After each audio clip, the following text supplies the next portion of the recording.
What's up, team? Welcome back into the Ford League Lounge. Can we get that energy going, guys? Come on, my guests. Blake AYSHFORD and Monty BETHAM. Boys, a couple of regulars back on the couch. Now, I'm looking at you as looking quite dapper, I might say. Monts, what's going on? It's a big week. It's called Old Boys Round, mate, and thanks to Placemakers, we've got a few things going on, and, you know, I think over 31 seasons we had 294 players play at this level, which is first grade. And, you know, you played many a game for the club, so did you, Aish. But you've been here for a while. But you, Shawnee, you've made many milestones in your career. You've done a lot of... Yes. Welcome to the Old Boys Club, baby. Yes. Welcome to the Old Boys Club. Oh, look at it. Hey, mate, congratulations. Yeah, thanks, Aish. Thanks, Aish. I'm going to throw that on an ad break. Don't worry about that. Don't worry about that. Aish, let's talk about you quickly. Obviously, Old Boys Weekend this weekend, but something else going on as well. Yeah, so Old Boys Weekend, but I'm also up for the NZRL secondary school nationals. So, you know, it's big, biggest one we've ever had. 62 schools, I believe. You know, we saw Tanner Stowers-Smith there 2 years ago win the national title. Now he's playing first grade, so hopefully get to see some good footy into a Wars win. Well, there you go. All the best to everyone taking part in that this weekend. Talk about the Wars. Let's get straight into it, eh? All things Wars. Here we go. Boys, they went to the Gold Coast over the weekend. Now, we spoke about Hoodoo, I think, last week. They got the dub, though, 32-18 in a must-win. Monts, these are the games we needed to stack, and we did. Well, they came over here with a side that didn't even resemble anything like this big side that they had there on the weekend with Tino. If I saw Maliawi coming back and Kano Kenny on the bench. But what they did, they went over a little bit earlier. They were in camp. They turned up. They went back to some of the DNA that had worked for them earlier on in the season. It was a great performance. Some of these young guys that you were talking about, Tanner Stowers-Smith in particular, starting, that was huge. Yeah, and he's been there for the last month doing these things. But for me, I think Dallin's found his groove. Roger, we know, has been there. And they're rolling at the moment. And I love the shift early in the set, just to make 30 or 40 metres and really set them up, you know, for a great set and great finishes. Let's talk about our boy quickly, Rocco Berry. I thought he made an immediate impact. He was all over it. He's just so important to us from that DNA we're talking about, that kick chase, his footy IQ, what he does, big body, he carries strong, whether it be either end of the field. And he loves getting a fade on week days, you know, and to get it right for the game. But he was outstanding. Yeah. All right, good chat. Now, let's get into talking points off the back of what we saw over the weekend.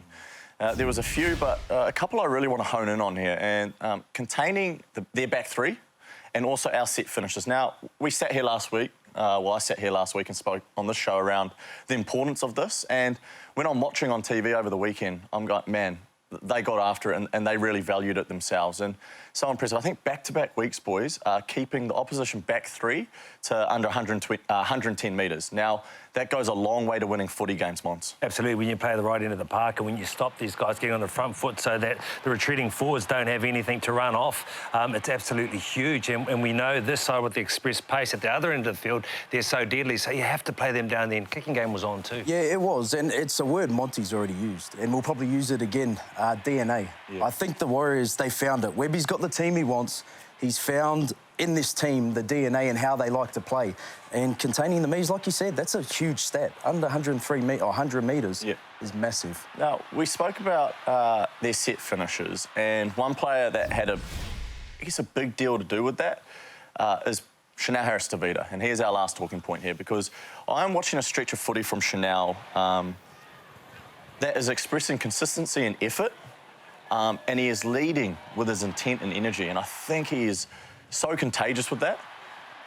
It's as good as I've seen from him. Now, he's been a special talent for a long time, but what we're seeing from him in 2025, yeah, truly special. And he has had to stand up as well. You know, the halves have changed throughout the years, throughout this year, but he wears his heart in his sleeve. And, like, playing with a halfback that can tackle. You know, I never was lucky enough to play with him. What about you? Tell me more, Aish. Oh, just no, don't, Aish. How about not? Other teams. Warriors, there was always... You know what? I bash blokes every now and then. Yes, you did. Too, eh, Pete? Yeah, I used to get after it. Yes, you did. Yeah, a couple of times, every now and then, off the back of Prime CHT chat, there's a set or a sequence of play I'd love us to just talk about a little bit more, because when I watch this unfold, to me, it just shows us that our game is really starting to click. Now, these boys have been under a heap of pressure around our attack and how we've executed, all right, over the last month. But when I saw this flow, I got pretty excited. So can we bring this up, OK? It was off what we call a dead ball start. And which is a scrum. Now, it was a beautiful set finish to actually get ourselves the ball back here. You know, a contest on last play. But this right here, if we pause here, okay, now this might not look like much to a lot of people watching at home, but the Warriors know exactly what they're doing with this. Now, if you have a look who's making that tackle, that's Jaden Campbell, okay? Now, he defends on the right edge. He defends on the right edge of the Gold Coast Titans, okay? He defends there with Jojo Fafita, and with the Warriors tying Jaden Campbell up, he can't be there. That's the first thing I noticed. Okay, you got to disconnect on that right edge straight away. If you play this out. Now, the beauty about this is Tanner having the ability to choose both sides. So pause there. Now, with Campbell tied up in that tackle, the Titans can overload that short side, and that'll just allow us to flow back through the middle, but they don't. Wade Egan and Tanner, they choose the right way to go. When they do this, you've got to disconnect defensively with Jojo Fafita not trusting his inside, because his inside is usually Jaden Campbell. But now he's got a back rower there in Randall who just does not move the side. A yard slower. Just a yard slower, so that makes him a little bit twitchy. Now, we spoke, and I heard comments around how our halves combined beautifully, and they did.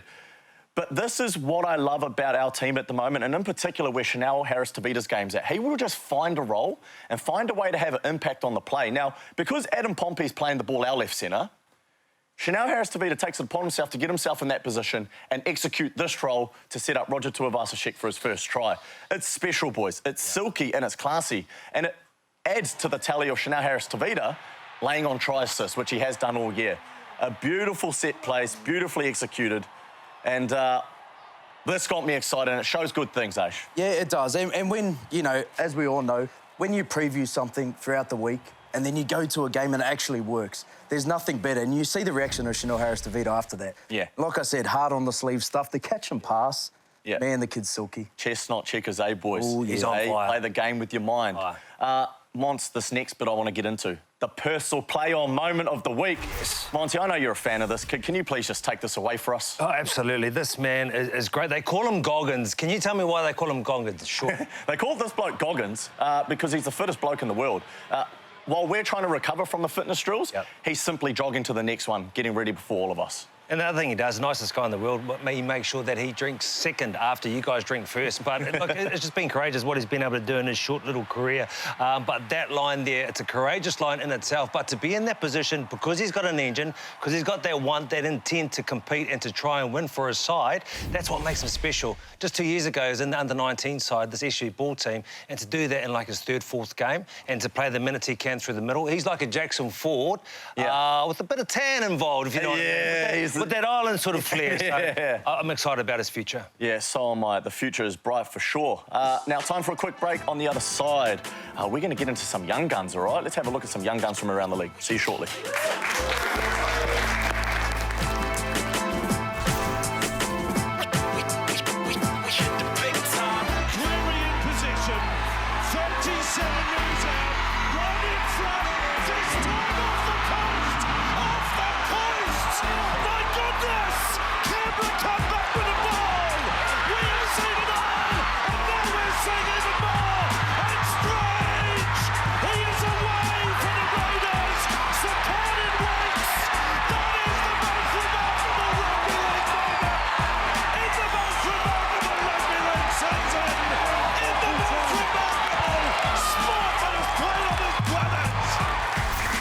Now, that is possibly the craziest finish I've seen to a golden point in my life. That is the Daz Pie try of the round. Can we please get into the top 10? Let's have a look at it. This is a graphic we've been bringing up. And now, a couple of big games over the weekend, boys. Obviously, Manly getting up over the Dolphins, so they're still in with a chance. But the ones to watch out for now, Bronx and Sharks, they're a threat to our top four. So let's just continue to keep them in the rear view, OK, boys? Hopefully we don't have to talk about them too much, but keep them there. Now, off the back of what we just saw with the wash-up this week, I wanted to do something a little bit different. Ethan Strange played a massive role in his side's win, and in particular that last play of the game. But, boys, I don't know if there's a bit of recency bias going on here, but I feel like with what I'm seeing from some of these young players from across the comp right now, I don't know if there's been a larger group or a larger crop of young guns that are affecting our game the way this bloke is at the moment. He is running the footy, he is strong in contact, and Monts, a running halfback. Oh, look, and a guy that can hit too. You know, when he came across and he set up that try for Kyle Weeks, he beat two wonderful players in Nathan Cleary and also Dylan Edwards. You know, we talk about generational talents. You were one of those. But it feels like there's more and more coming across the board in terms of young gun talent that you just think he's a freak. Yeah. What about Leka Halasima? Let's come a little bit closer to home. Let's give our boy a bit of love, hey? Mate, it's for everyone, all the young guns. And it's one word, fearless. Yep. Like Leka, we talk about him. You spoke about, I know Mods has spoken about the Knights game. He picks the ball up. He's probably the only one that can score that. Yeah. But, you know, from all these young guns, it's just one word, it's fearless, taking on these big opportunities. Yeah. You know? How good is it? I remember a stage where you could just play with that. Yeah. Zero care for the outcome. You're out there to have a crack. You don't need to get a side around. You can just go out there and play. And it's beautiful to watch these guys go about their work. This try here, like this will go down in his rookie conversation for try of the year. And hopefully when he's accepting that water... Have you seen a better try than that? Because he's not a big body. But talk to me in terms of what makes him so hard to tackle, Shawnee. Well, he's deceptively strong and he can shift his weight so fast, stop on a dime, right? So you might be, I guess, getting taken one way with him. He'll just plant his feet, stop, and his power just to push off and go against the grain. Yeah, that's why you see guys struggling with And then him. his bumpers. Another bumpers. Another bloke with these bumpers, Mark Nawangani-Tawase. Oh. Now, I'm so glad I got that name out in full. I'm a little bit nervous over that team. This guy, obviously, he's come across from rugby, but he is showing us. Talk about carefree. Fearless. Mate, Bit of flair-ish. You like that? Oh, not even to know, you know, most wingers would try the Dallin dive in the corner, but he knows there's three people there, flick the ball in, and that fearlessness to take it on. That kick there, Mods? Oh, he's like, he gets up high as an athlete. It doesn't matter aerially, defensively as well. He's come with some big stops, but when he's just tipping-toeing down the sideline and just jumping out and kicking the ball and putting it down to score, he's a freak. Marky Mark's one of those guys that you know is inspiring the next generation, hey? Like, with the way he just goes about it, he looks so effortless in some of his movements. He's powerful, explosive, but he just looks so carefree. Just on that flick pass we saw from him, Aish, you've been on the receiving end of a couple of good ones of that. I think I saw that, I thought of Benji straight away. Yeah. Yeah. And that's right up there with it. Three people coming across the flick pass. Obviously, he didn't do all that work to lead up, but just that, unbelievable. Now, we've just spoken about some young guns, Monts. Yep. I want to touch on a group that you're heavily involved with, our Juicy Flegg. Picking up wins left, right and centre at the moment, which I'm loving. They're going well, mate, in terms of, Marky Mark and some of these athletes and talents. You've seen here, the back five in the weekend were outstanding. It was another good win against the Eels. And if you think about the Cup team on the weekend, they're already the minor premiers. They played second place. They beat them by 50. Now, they had 9 of them that are eligible for 21s in terms of Flegg and that have played Flegg. But the talent that is coming through and the way they're being coached, and they are saying, Shawnee, they've missed you because you came down earlier on in the year and you were doing some skills with them. Yeah. And TJ, the coach, said, I can only come if I mention that you can come back. So here I am. TJ has done more than a good job for that group. Yeah. He's a special coach, TJ. He's going to go places. I love how connected he's got him. You felt it straight away. A real people's coach, and our young guns are really lucky to have people like him in their lives. Now, speaking about some of our young guns, right off the back of the chat, I wanted to have a little bit of a dive into some debuts, boys. Now, we're sitting here, we've got our old boys' jackets on. I'm feeling myself a little bit, I must say, but let's go back. Monts, let's start with you. Do we let's have have a look to? at Monty Betham's debut team. Have a look. Now... Oh, yes. Tight jumpers back then, eh? You're playing in a parachute? Oh, but absolutely. What do you remember? What do you remember from this, Mons? What was the feeling? Look, it was Monday night football, playing against Brendan Pong here, playing against my other idol that I used to love growing up. Wait, hang on now. Brad Fittler, and that was This is your debut? You're punching on your debut? No, so what happened was, Ali Lautitu, who's such a great kid, he put up a high shot, and then Freddie, who's an idol that I used to love, pretending to be at lunchtime, punched Ali. So I thought, you can't do that to my friend. So I sort of threw handbags myself. Oh, man, I wish I played in your era. No. Oh, what? By yourself. No way. Aish, let's have a look at you. What about your debut? What Let's go, Aish. from it? What do I remember from it? Oh, hold on. We're going straight to Aish, Shawnee. Geez, you're a handsome fella. Okay, sorry, guys. This is me. Let's have a look at my... Look at the baby face. Oh, wow. I didn't know what was going on there, by the way. And Aish, I think this is you here. Yeah. So we obviously scored to get us in the lead and then bang, taken straight off the field, been hooked. I don't know, that's probably a first as well. I let in about 3 or 4 tries before that. So Can I just ask you, Shaun, for your debut, what was the pressure like on you? Because you were a household name through the 20s before you even got there. So it's different to us debuting because no one knew who we were.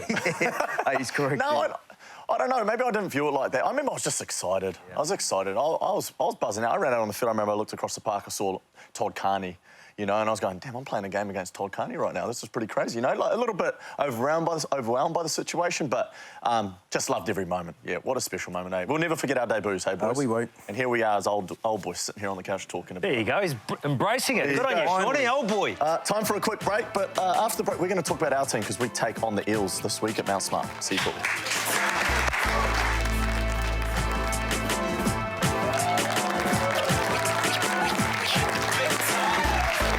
Yes, welcome back into the Ford, shall we say, Old Boys Lounge, hey? Oh, I love it. Welcome back in. Can we please have a look at the team list? Now, boys, 1, 2, 3, 4, 5, 6, 7, 8, 9, 10. Boys, is that 1 to 17? Unchanged? Yep. Perfect. One of the first times this year. Yeah, I love it. Bit of continuity. Our team is unchanged, but let's get into the Eels and what we can expect to face this week. Now, one guy, Mitch Moses, all right? Now, X factor of doom, this guy will expose you in many different ways if you give him the right cue. So let's have a look at a couple of these clips that show him when he's at his best. And it is off the cuff that I want to talk about because where the Eels are at the moment, they got nothing to lose. They want to disrupt a few other teams heading into the back end of the season, OK? If you roll this out, this clip pretty much backs everything I've just set up. Look at this. Mitch Moses rolling down a short side. He doesn't care about it. You know what I'm going to do? Bang. Let me just bomb it back into the midfield. Now, with where the Eels are at the moment, they're contesting, they're competing, they're chancing their arm and getting the ball to the right guys. Dylan Walker, he's coming back to Mount Smart this weekend. Hopefully we don't see anything like this. Hopefully we can nullify it as best we can. But it is this next clip I really want to slow down and talk to you about. Can we pause there? Mitchell Moses at his best team. All right, if you're out there at Mount Smart this weekend, keep an eye out for this guy looking to wheel and deal in this sort of manner. Now, when I look at this picture, he's got a ruck that's blown apart, OK? His forwards are winning that battle, the ground battle, so it gives him time. Now, he gets the ball and looks to take off over the advantage line. And I look at him in this position, he's looking to run. He's tucked that ball already. He's thinking, I'm going to take you on off the back of a quick ruck.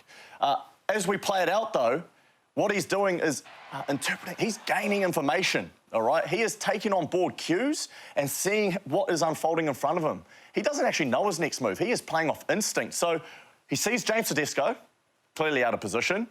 He sees a couple of middles sitting in the saddle, ready to make contact with him, to tackle him, but also presenting some kicking lanes. Now, Moses does it better than anyone else, man. He finds a way to find these kicking lanes and squeeze the ball through. Play it out here. Look at him go, all right? Squeezes it through, competes like they are at the moment, and comes up with a fairly classy individual try. Monty, I look at that picture, OK? Now, let's give ourselves some optimism as we come up to him. What's important to nullify him? Well, first and foremost, you've got to win the ruck. You know he's exceptional in what he can do. So win the ruck, stay tight, connected. And the threat, when you see him pop up, you've got to name drop him. You've got to call him, identify. Yeah, I think definitely slowing down that play will take that time away because another bloke I want to talk about, right, is our old mate Dylan Walker. He's coming back to Mount Smart.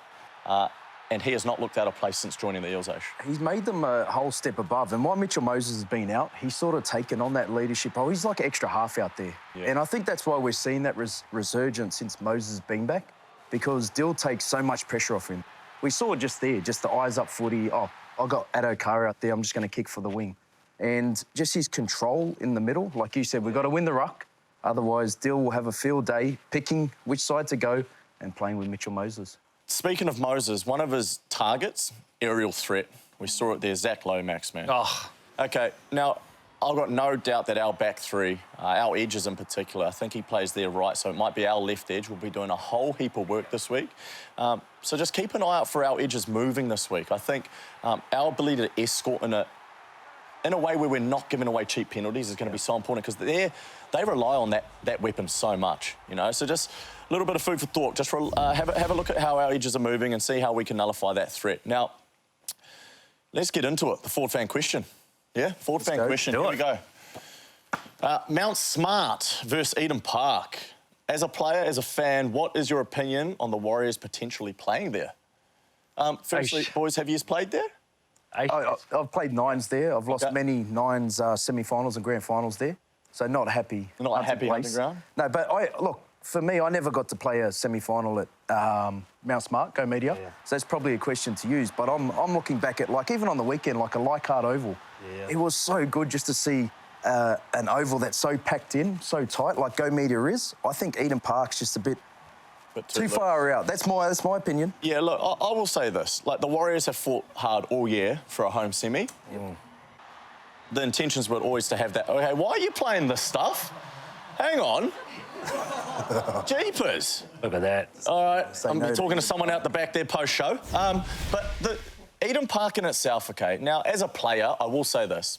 There is something about playing at Eden Park, just with the facilities.